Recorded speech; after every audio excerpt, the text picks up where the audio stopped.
By the time I hit 43, I said to my gastroenterologist, like, maybe we should cut my colon out because I can't live like this anymore. And that was the first time anybody said, why don't you change your diet? And there's something specific to Crohn's and colitis called the specific carbohydrate diet, which really there are foods that are legal and illegal, and certain carbs you could eat, certain carbs you couldn't. So I did that and had a huge change. But I said, well, if specific carbohydrate's good, maybe low or no carbohydrates even better. Mhm. So I just started whittling down my carbs, and I went paleo, low carb, keto, 2016, and then by about 2020, I was pretty much just meat based. I'd had some veg, but by 2022, 23, I said, I'm done with the vegetables. So I've just been carnivore for the last 3 years, and I've been able to get off my colitis meds. Today, my guest is Dr. Jocelyn Foran. She is a medical doctor, board certified in anesthesiology and obesity medicine. She also has experience in being a patient, having been diagnosed with ulcerative colitis almost 30 years ago.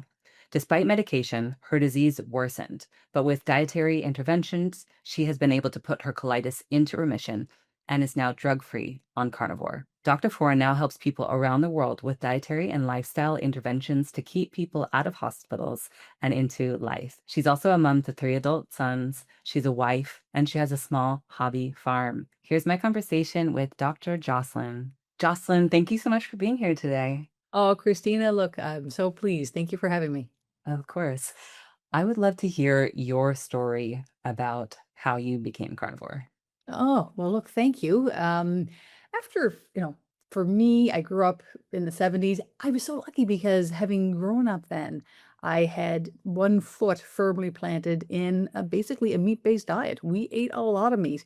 There would always be roasts on Sunday. There was lamb, there was liver. And so it was usually meat, some veg, and then like once a week you'd have some desserts. Mhm. And then, of course, the 1980s happened, and then the food guides came out, and then they said, like 11 slices of bread a day was an okay idea. So I then realized in the 1980s, of course, I became a teenager in that time. I didn't like how my body was changing. I was eating all these carbs that were supposed to be healthy for me, but I felt like I was getting bigger and bigger. I was never obese, but I would do things like restrict, and I would go all day without eating and then come home and eat like 2 bowls of Harvest Crunch because I was starving. Uh, Mhm. and so it affected my health. And I grew up, unfortunately, with a severe form of poverty. My dad left when I was 8, didn't see him again. And I was one of 4 kids. My mom had a severe disability, rheumatoid arthritis. And so I, from an early stage, mothered her. And by the time I got through high school, I had a hell-bent determination that I was going to become a physician because I knew that'd be one way I could help people. I could get out of poverty. I went and did a degree in chemistry, and then got into med school. And it was in my last month of med school that I was diagnosed with my own autoimmune condition. I had suffered with ulcerative colitis for about 6 months before they were able to tell me what it was. And when I asked at the time, I was 24, I said, like, "Oh, should I change the way I eat?" Because it was a digestive issue. And they said, no, no, no, just take the pills. So I was a good little rule follower, box checker at this stage. And so I took the pills, and I did a 5-year residency in anesthesiology. And all that time I was dealing with a lot of stress and no sleep, but I was taking the pills and eating the Canadian food guide. And it was okay. I was managing my disease, and I had 3 beautiful babies. I had three sons in my early 30s. But by the time my late 30s rolled around, things were changing, right? And I was becoming more insulin resistant. And so it was suggested that maybe I go vegetarian. So I did that for a while. And then it was suggested I go vegan. So I wasn't vegetarian enough, apparently. And I tried that for 3 years. And by the time I hit 43, I said to my gastroenterologist, like, maybe we should cut my colon out because I can't live like this anymore. And that was the first time anybody said, why don't you change your diet? And there's something specific to Crohn's and colitis called the specific carbohydrate diet, which really there are foods that are legal and illegal, and certain carbs you could eat, certain carbs you couldn't. So I did that and had a huge change. But I said, well, if specific carbohydrate's good, maybe low or no carbohydrates even better. Mhm. So I just started whittling down my carbs, and I went paleo, low carb, keto, 2016, and then by about 2020, I was pretty much just meat based. I'd had some veg, but by 2022, 23, I said, I'm done with the vegetables. So I've just been carnivore for the last 3 years, and I've been able to get off my colitis meds. That is absolutely wonderful. And Yeah. so now that has even sparked you to, like, sort of spark do a new business, is that right?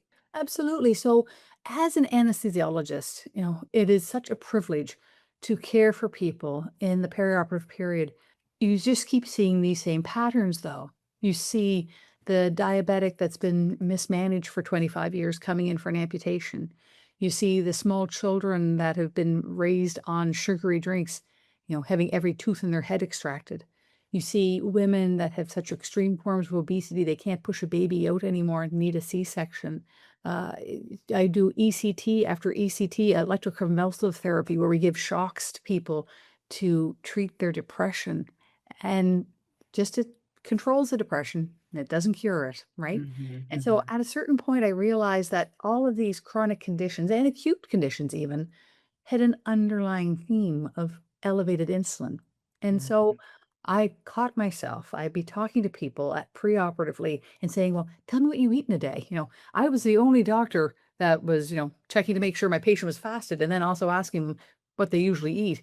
Yeah. And so I realized I could probably help people from landing in hospitals if I saw them a few years earlier. So I've Mhm. started offering metabolic coaching to people so that we can prevent them from being hospitalized, prevent them from cutting off their legs, prevent them from getting depression.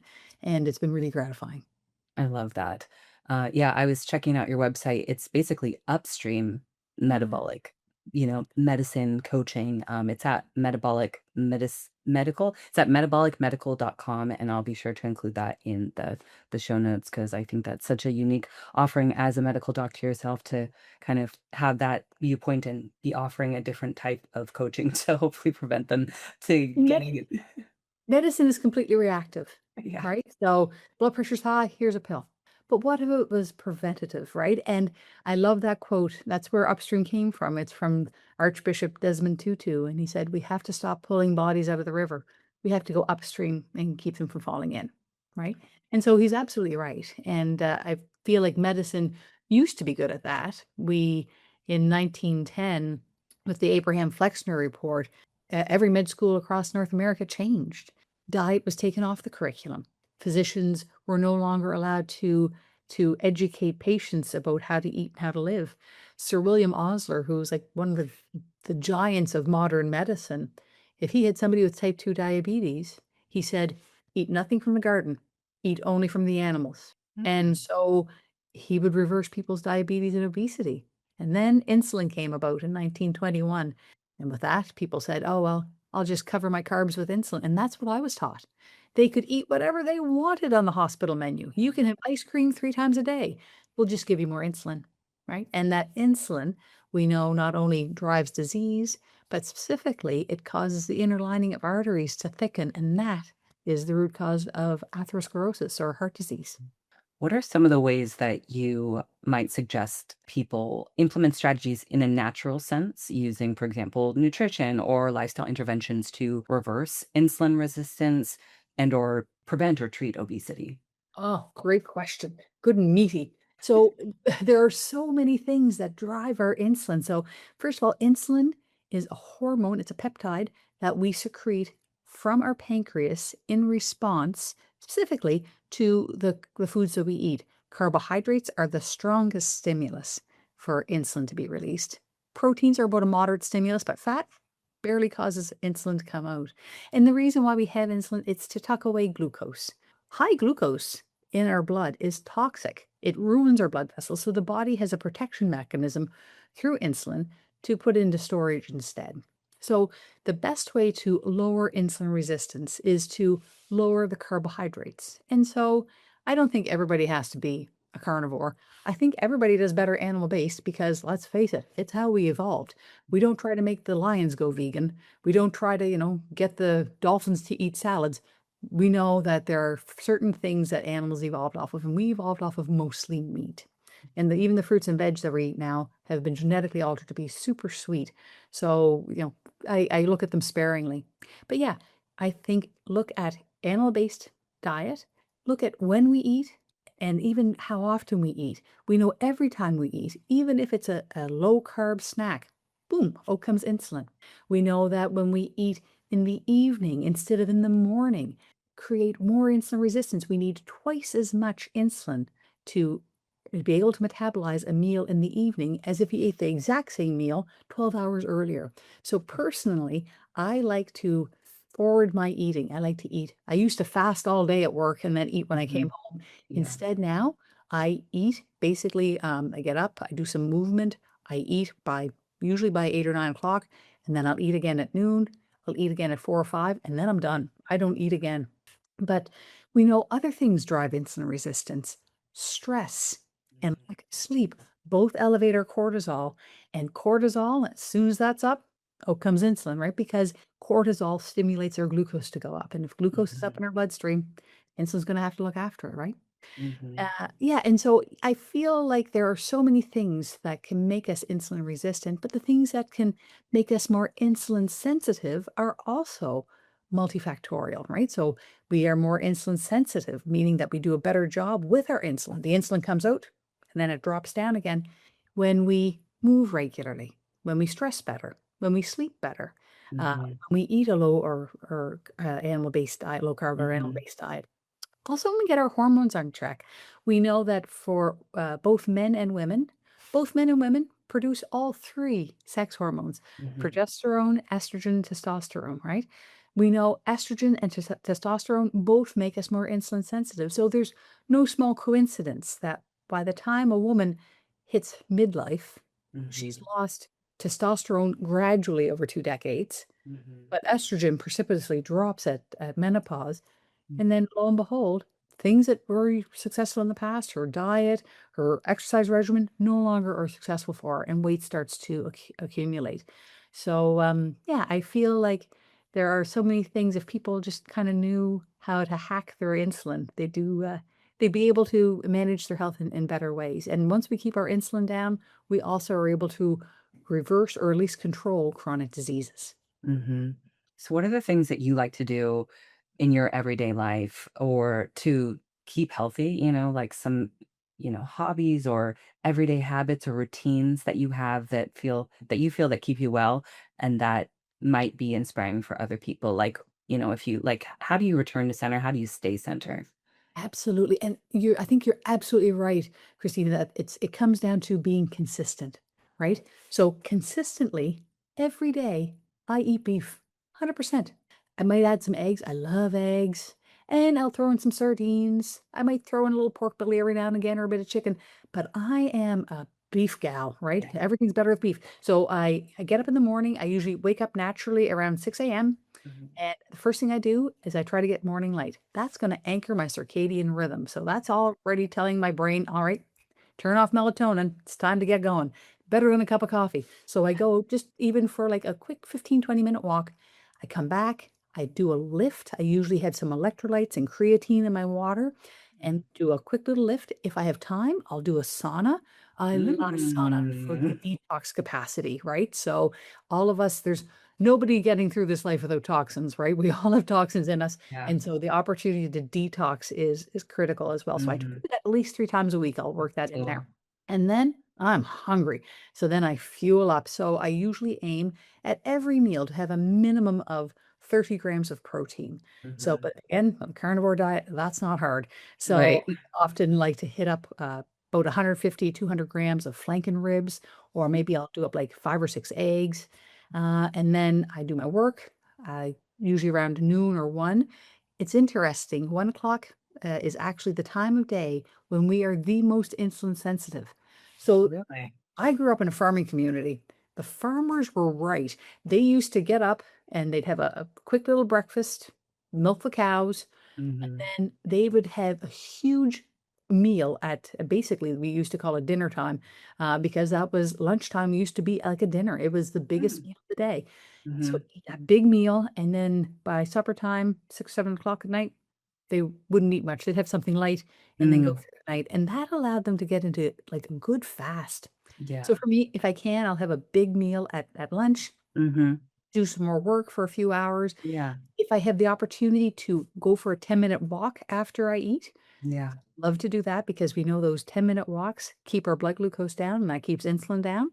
And then I usually try to end eating by about 6 o'clock, sometimes Mhm. 4:30, 5 o'clock if I'm lucky. Mhm. And then in the evening, I put my blue light blockers on about Mhm. an hour and a half before I go to sleep. Try to cut down my screens. I have everything nice and dim. And even little things. I've replaced as many of my LED bulbs with Mhm. incandescent bulbs. So even at my Yeah. desk right now, I have an incandescent bulb because that's going to give me the same red and infrared energy that the sunlight would, which we know Mhm. helps our metabolism. Yeah. Wonderful. That sounds awesome. I especially love that sauna. That sounds really nice. Yes. I'm curious, sort of maybe stuff related to mindset or spirituality or creativity or, certain, I don't know, Mm. psychological things that you do. What other sort of things in that realm do you do to support your well-being? I'm curious if you have any like hobbies or books or gratitude or I don't know, anything like Oh, that. you hit the nail on the head. So in 2020, I think like a lot of people, I felt very uncertain. I was scared. Now I'm an anesthesiologist. I'm seeing all this footage of anesthesiologists dying from COVID. I'm thinking, is this going to be my out? Right. And so I started a gratitude practice. Right. Mhm. And I haven't missed a day every night before I go to sleep. I write down 3 things that went awesome that day. Yeah. I say 3, but sometimes I write down 6 or 7, and, Yeah. it's been such a gift to myself, and I Mm. love going back and seeing how much I've changed in the last 6 years. Wow. But I'm always so grateful. I believe in God. I always thank God for my health, my family, for the animals that I get to eat, for their sacrifice and their energy. And yeah, I always make sure I include a little bit of breath work in a day too. I try to meditate 3 times a day. Sometimes it's only twice, but I try to get in a couple of 5-minute pockets as often as I can. Wow, and what can you share a little bit what type of meditative practice is it? It's kind of like mindful moment while you're doing your stuff, where you, like, literally sit down cross-legged or tell us Yeah. about it. So if, sometimes I'll even when I'm driving, I'll just be mindful. If I'm at a stoplight, I just say, okay, I'm just going to take a moment and just focus on my breath. And really, breath work is most of what I do. I realize that so often people, especially those among us with autoimmune dysfunction, have also vagal nerve dysfunction, autonomic dysfunction. So I try as best I can. I'm trying to retrain my vagus nerve and trying to live in more of a parasympathetic state because Mhm. for decades of my life, I lived in a very high stress, sympathetic, unsafe type environment, both from just being young, living in poverty with uncertainty, Mhm, to mhm. even being an anesthesiologist sometimes Absolutely. undersupported, understaffed, and alone, right? So we do 24-hour shifts, and whatever came in through the door, you dealt with. But yeah, it was. I feel like it's at a better, more peaceful, accepting phase of my life right now. And meditation, mindfulness has been a big part. Wonderful. I'd love to hear your perspective on food addiction, Mm. emotional eating, ultra-processed foods, if we should sometimes moderate, should we sometimes have a cheat meal? I'd love to hear Dr. Jocelyn's perspective. Oh, this is a biggie. Right. I'm So ready, I'm ready. and I do really, I applaud the work of Dr. Jen Unwin. I think she has a very practical approach to dealing with eating disorders and food addiction. The literature says 14% of the population has food addiction, and that's adults and children. And I really feel it's much greater than that number. I feel like definitely, I think almost all of us have some form of emotional eating that, Mhm, when we're scared or lonely or frustrated or happy, we turn to food. And, you think about it, food has always had a soothing role, even when we were babies. Our first taste of sweet would have been in our mother's arms, cradled and soft and warm, and mhm, that was soothing, right? mhm. So that is something that we've all learned that swallowing, especially something sweet, is a way to soothe ourselves. But Yes. as we become more emotionally regulated, we are able to say, no, what's my emotion? What am I actually feeling here? And to feel that instead of turning to food just to numb it. Yeah. I feel like the ultra processed food industry, or I like to call them the ultra poisoned food industry. Wait, Uh, you call it, say that again? I call them the ultra poisoned food industry, right? Because it's a form of slow poison, right? It's like alcohol or cigarettes. They're not going to kill you tomorrow, but over decades they have a manifestation. Mm. But when the cigarette companies, Philip Morris and R.J. Reynolds, got into the ultra poison food industry in the 1980s, they completely made it a dopaminergic experience, right? So they made it, trying to calculate what the bliss point. And the bliss point of a food is the point at which someone just can't stop eating because it feels Mhm. so good, Yeah. right? And so that is usually a combination of oil, sugar, and salt. But the biggest determinant is the sugar, right? Mhm. So everything has become so sweet. Sugar has become so cheap because of government subsidies too, right? Yeah. That it's ubiquitous. It's in the hamburgers. It's in the hot dogs and sausages. Like, we don't need to have it in these places, but by eating the sugar, we are stimulated to eat more and more. Right. So I feel like, and also I feel like people are lonely. Decades ago, couples would go out and they'd go to dances and they'd have get together for card games, but instead everybody gets to get together to eat. Yeah. Food is everywhere. It's in our advertising. And so a third of the population doesn't know how to cook anymore. And so there's nothing they like better than have people completely dependent upon them to be Mhm. able to nourish themselves. And so that's a large part of what we have. And now we have a third of teenagers that are pre-diabetic, and so many living with mental health crises because of this ultra poisoned food that's so high in carbohydrates that's making even the teenagers insulin resistant. Fatty liver didn't even they didn't know about fatty liver until 1980. There were case reports. I think there were 40 people described because of a high carbohydrate diet. And I remember taking people to the OR as a resident, and I did the history and physical and the emerge. We'd open up the belly and the liver would be full of fat. And my staff guy would look at me angry and say, "You said he wasn't an alcoholic." I'm like, "He's not an alcoholic. He told me." And he wasn't an alcoholic, but he might Yeah. have been a breadaholic. Right. Yeah. So, yeah, it's so interesting how, and when I ask people, even bread is such a coveted substance. I ask people, can you give up bread? And so many people have I can't give up bread. And that's true addiction speak. And I like Mhm. to define addiction as continued consumption despite known consequence. So people that know this is actually driving my diabetes, diabetes is the disease of carbohydrates, right? Mhm. Even so, they can't stop eating it. I think there was a podcast, if anybody's listened to Diary of a CEO, Mhm. and Dr. David Unwin, he's a British GP. He was on talking with Steve Bartlett, and he was talking about a very successful businessman he has in his practice, that his wife would put bread in the garbage and he would eat it out of the garbage. She even would put detergent on it and he would still eat it. And that's really, and my heart breaks for those people, right? Because they Mhm. don't want that. They want that out of their life, but they just can't stop. So we're Mhm. dealing with powerful things here. So I think I know what you're going to say here, and I think we're on the same page, but I'm curious, what's your perspective on moderation and cheating? Are there people that can and should moderate and cheat? Yeah, and I feel like when we cheat, we're just cheating on ourselves. And, just as, my husband and I, we don't cheat on each other. I feel like when people do cheat and they bend their own rules, they bend their commitments, then what are the consequences of that? A cheat shouldn't be something that's then going to cause depression for a few days or cause your joints to be inflamed. You know, a treat should be something that's good for us, right? So for me, a treat is like, every now and again, I'll save up for a tomahawk, right? So, That sounds like a wonderful treat. so I'll save up for a nice piece of meat, right? Yeah. But yeah, or to be able to say to go to a nice restaurant. But I'll be honest, my husband and I don't eat out all that often unless we're Yeah. traveling, because we usually like the way we cook our own food better. But yeah, moderation is basically addiction talk, and it's something the ultra poison food company wants to keep alive, right?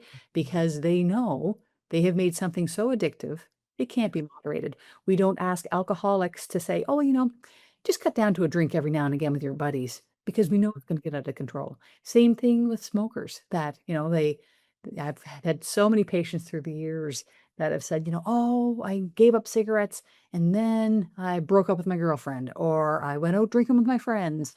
And then that's how it starts again. And then that's another 10 or 20 years of addiction. So I think people say we shouldn't judge foods, but I feel like if something is slowly going to injure us over time, it is a toxin, it is a poison, and it doesn't belong in you. We aren't garbage cans. Don't fill us up with garbage. So what tips do you have for people who are, for example, traveling, or there's some variables that feel not within their control, like if there's something going on, whether it's a family emergency or they're, wanting to take a trip with the spouse or something. How can people who are behind this sort of idea of like, let's be consistent, let's not consume any piece of poison, despite, what these marketing and food giants want us to think, but how can I do this? Like literally, how can I do this? What tips do you have to actually eat like carnivore, clean, like whole ingredients when you're not sure of all your variables? Absolutely. So, simple things like if you have a heads up and can pack ahead, I'll pack hard boiled eggs. I'll even just take like a cold stick of butter. I'll pack cold sticks of butter in a little lunch bag. Certainly, if you can make up things ahead of time, like meatball patties and stuff like that. Mhm. But even if you're at an airport, good, better, best. I always think, well, if you could find hard boiled eggs, they're often in like the little Yeah. fridge sections. Mhm. That's great. Get some club soda, right? Which is Mhm. nutrients, but at least it's hydration. Find some salt, and then what else? There might be like the cheese and pepperoni packets, right? So Mhm. that will Mhm. last you for a few hours. But I feel like too, when people eat out, oftentimes I'll say breakfast places are a great option because they almost always have eggs, Mhm. almost Mhm. always have bacon. Yeah. Sometimes if you're lucky, they'll even have steak and eggs. Uh-huh. And one of those breakfast restaurants, you can just have sides and add-ons. So I'll just make a meal out of a bunch of add-ons as well. Um, Mhm. and then beyond that, I feel like if people really want to, if they're eating out, look ahead of time. Check out Mhm. the menu or call ahead and see, do you guys do burgers without a bun? And most of them Mhm. will. Yes, Mhm. they'll charge you full price, but you might be Mhm. able to get an extra patty too. So Yeah. we either have, I've always enjoyed this Schwarzenegger quote. He says, we either have results or excuses.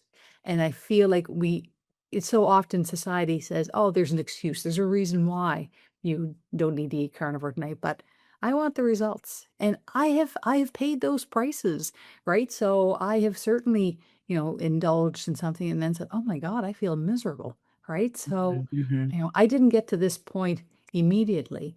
I Yeah. got here through a series of incremental changes Yeah.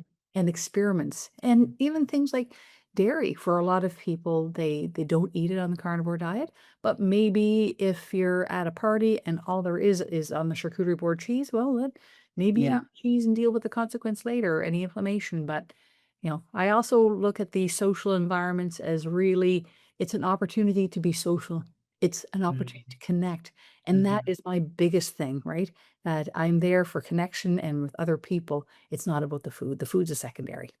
Yeah, I love that, and that's such a powerful perspective just to reframe instead of, I guess, the victimization that could come if someone's like, "Poor me, like, I'm going to this food event and I can't eat it," but instead if you frame it like, "Here's an opportunity for a hang out with, either colleagues or friends or family. It's not about the food," and I like what you said, the good, better, best. I think that's Mhm. great to kind of combat any black and white thing and just be like, "Hey, I'm gonna do the best that I can right now." Do the best you can. And a lot of people too will pack like a carnivore bar or something like that in Mhm. their Yeah. purse. And I think a lot of us really love the work of Kelly Hogan, and I think she came up with the term purse bacon, right? So and I used to do that for my sons that they play, rugby after school, and usually by about 4 o'clock, they were pretty hungry, so I would just make a big batches of bacon on the weekend, and I would pack 6 strips in a Ziploc baggie and put it in their bag in the beginning of the morning. Bacon's not gonna go bad in 8 hours in a backpack, Mhm, right? So, mhm. that was their kind of pre-practice, snack before they'd head sports. And what are the things that you do to kinda make this easier on an everyday basis? Do you do batch cooking? Like, what are some of the tips that you have? I love to batch cook. So I'll batch cook even like I'll get those chubs of beef, like a 5 pound chub, and I'll Mm-hmm. put two. I've got two big roasters. I'll put 10 pounds in the oven, 400, Mm-hmm. oh, sorry, usually 375 for about 45, 50 minutes. And then I will just have all this pre-cooked ground beef.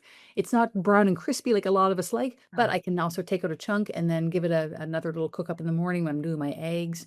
Wait, Or so you put it on, you have like you buy those big logs and then you just put it on like a oven tray, like two of those trays and then stick it in the oven?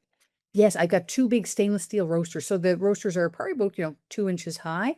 And Okay. yeah, so, and then I'll take some of that out, put it in glass containers. Hmm. Yeah. I call them my carnivore brownies, but I'll just take the ground beef and put lots of salt on it and then just cut out a wedge, oh, Hmm. delicious, right? So I'll have Hmm. those for on the go as well. I also do this time of year, I'm in Canada. We do a lot of barbecue. So Hmm. yesterday I did two tri-tips. So I did Hmm. those on the barbecue tri-tip steaks. They were awesome. So now we'll have steak and eggs or have leftover steak for the next few days as well. I do batch cook bacon every weekend. Hmm. I usually on Sundays do at least 4 pounds. Yeah. And so I find bacon, it's one of my favorite crackers. So I'll have that at the ready at any point. Otherwise, I also batch cook hard-boiled eggs, or even just soft jammy eggs. I love Yeah. those guys. Yeah. So those are some of my biggest ones. I don't do as much pork, but Hmm. I'll do some pork patties, like breakfast patties, sausage patties on the weekends, Hmm. and then have those. And like my sons, they're all adults now, but they're not far away, so they often come by, and then they might leave with a few patties to spare for their lunches of the week. Yeah, I recommend everyone check out Jocelyn's Instagram page and her YouTube shorts because she has so many delicious recipes on there that it is very inspirational because I know, Jocelyn, you're sharing some of these like really plain staples that are just like nutrient dense and like easy to batch cook, right? And I think that that's great as like the foundation of your daily nutrition. But I also noticed that on your Instagram page, for example, you have all these other like sort of like one-off sort of I don't even know if I call them experiments because experiments oftentimes don't turn out well. But your stuff is like legit.